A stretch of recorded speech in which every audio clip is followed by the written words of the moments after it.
आणि आंब्याचे गोंधळी गोंधळी गोंधळी आम्ही पाटलांचे गोंधळी आणि गोंधळी गोंधळी आणि आमच्या जरांगे पाटलाचे गोंधळी. आणि मराठ्यांचा इतिहास कसा मंडळी? 350 वर्षापूर्वी आमच्या बापाने आम्हाला इतिहास कसा असतो ते दाखवलेलं आहे. आणि तो आमचा बाप म्हणजे अखंड हिंदुस्थानचे आराध्य छत्रपती शिवाजी महाराज. म्हणून छत्रपती शिवराज जनापुरीचा महाराष्ट्र कसा होता? पहिल्या दिवशी जे हाल झाले कसा होता म्हणाल?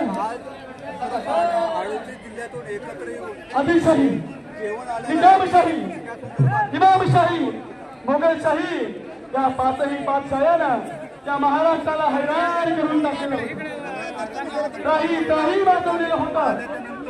जिकडे बघेल तिकडे यांनी अत्याचार पसरलेला होता. आल्याच्या नंतर या साधू संतांच्या माझ्या महाराष्ट्राला, कारण हा महाराष्ट्र या महाराष्ट्राचा इतिहास लिहिला. सरकारला वाटलं या महाराष्ट्राच्या मातीचा इतिहास लिहिला. शाहिरांच्या रथानं, घोड्यांच्या तापानं, तलवारीच्या पाठीनं, सकाळच्या गजरानं, डोंगराच्या हिरव्या पिवळ्या शालीनं आणि वारीला निघालेल्या माझ्या वाघ गेल्याचा संत पावलानं ती संत ज्ञानेश्वर महाराजांनी लिहिलेल्या ज्ञानेश्वरी ओळीनं, जगद्गुरु श्री संत तुकाराम महाराजांनी लिहिलेल्या गाथातील अभंगवाणीनं, छत्रपती शिवरायांच्या मावळ्यांनी या स्वराज्यासाठी जे रक्त सांडलं त्यांच्या रक्ताच्या महाराष्ट्राच्या मातीला इतिहास पावला अख्खी मुंबई नाहीतर महाराष्ट्र पुन्हा खाईल एवढं अन्न या ठिकाणी माझ्या देशात बघू शकता आपण.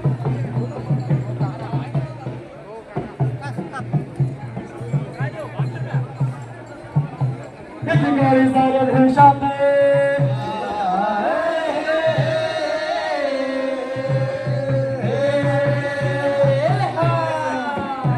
एकेकाळी साऱ्या देशात, एकेकाळी साऱ्या देशात तुम्हार अमृत ठोक्यात, तुम्हार अमृत ठोक्यात मोगलांनी गिरला भारत.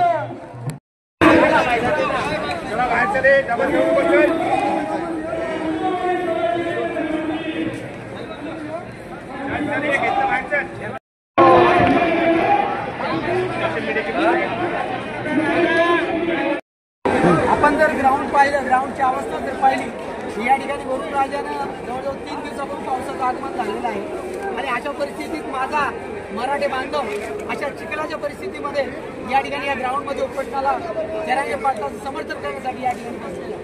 आणि सरकारला मला विनंती करायची, दिनांक 27 तारखेला जेव्हा मराठी या मुंबई शहरामध्ये आले, लोकशाहीच्या मार्गाने आम्ही या ठिकाणी आलो आणि ज्या दिवशी आम्ही इथं आलो त्या दिवशी या मुंबई महानगरपालिकेनं असेल, महाराष्ट्र शासनानं असेल, या ठिकाणचे जे दुकानदार आहेत, जी खाऊगल्ली आहे, ती अक्षरशः त्या ठिकाणी टाळे लावण्याचा आदेश त्या ठिकाणी दिलेला होता.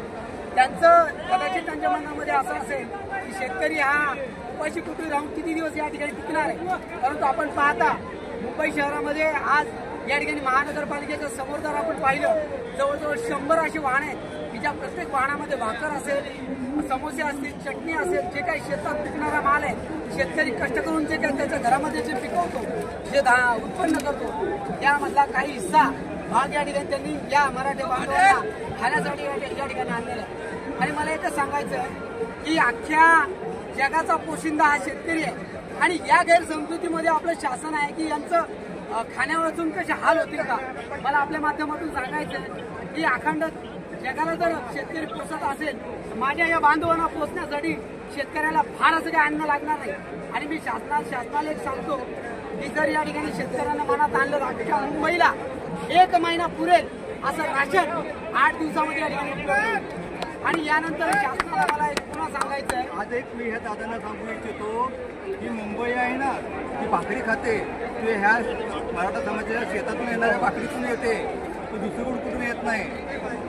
आणि आपण जर पाहिलं या ठिकाणी मनोज दादा उपोषणाला बसले, या ठिकाणी आपण जर पाहिलं माननीय उच्च न्यायालयाने त्या ठिकाणी ती जागा दिलेली आहे. शासनाचं त्या ठिकाणी कर्तव्य आहे, महानगरपालिकेचं कर्तव्य आहे की येणारे जे बांधव आहेत, इतर का पाकिस्तानमधून थोडीच आलो आम्ही तुमचेच भाऊ आहेत. लोकशाही पद्धतीने आम्ही आमच्या मागण्यासाठी या ठिकाणी आलेलो आहे. आपण त्या ठिकाणी महानगरपालिकेनं जर बसण्याची व्यवस्था जर केली असती आणि वरून आच्छादन केलं असतं तर कुठेतरी आपण ठीक आहे आपण कायद्याच्या मार्गाने आलो तर आम्हाला शासन मदत करते असं आम्हाला वाटलं असतं. परंतु जाणून बुजून या ठिकाणी दिव्याची व्यवस्था त्या ठिकाणी नाही आहे. आपण जर पाहिलं कोणताही शासकीय कर्मचारी असेल आमच्या समाजाचे बरेच आमदार खासदार या ठिकाणी आम्ही आमच्या मताने त्यांना निवडून दिलेलं विधानसभेत असेल लोकसभेत असतील त्यापैकी एकही आमदार खासदार किंवा कोणताही सदस्य या ठिकाणी मनोजदादा पाटलांना भेटायला आलेलं नाहीये. हे कशामुळे आहे? तुम्हाला शेतकऱ्याचं मतदान पाहिजे आणि ज्यावेळेस शेतकरी त्याचं आरक्षण या ठिकाणी मागणी करण्यासाठी आला असता तर तुम्ही आम्हाला पाठिंबा द्यायला पाहिजे होता तो तुम्ही दिलेला नाही. मला आपल्या माध्यमातून सांगायचं आहे की आमदार आणि खासदार जे काही मराठा समाजाचे असतील ज्यांनी आमचं मतदान घेऊन निवडून आलेले माझं सरळ त्यांना आव्हान आहे त्यांनी कोणीच्या पदावर राहण्याचा त्यांना कोणताही अधिकार नाही. आणि आपण जर पाहिलं माझ्या शेतकऱ्यांच्या मराठा बांधवांच्या हाल अपेक्षा जर आपण पाहिल्या तर डोळ्यातून अश्रू येण्यासारखं आहे. म्हणून माझं सर्वांना या ठिकाणी विनंती आहे आमच्या नेते मंडळींना त्यांनी प्रत्यक्ष इथे यावं आणि आमची जी काय होईल ती थोडी मोठी मदत का होईना या ठिकाणी आम्हाला त्यांनी करावी.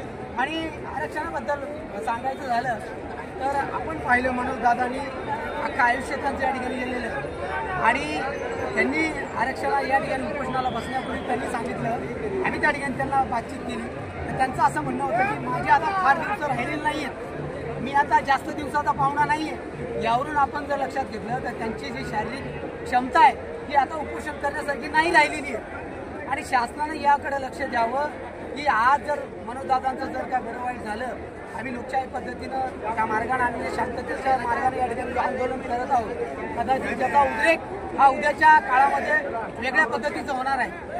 म्हणून आपण कुठंतरी आरक्षणाच्या बाबतीमध्ये केंद्रानं असेल राज्यानं असेल या ठिकाणी व्यवस्थितपणाने लक्ष घालून लवकरात लवकर आपल्या समितीने जे काय अहवाल या ठिकाणी पाठवावेत आणि या माझ्या सर्व मराठा बांधवांना कुठंतरी या आरक्षणाच्या पेचातून आपण या ठिकाणी सोडवावं अशी माझी आपल्या मार्फत विनंती आहे.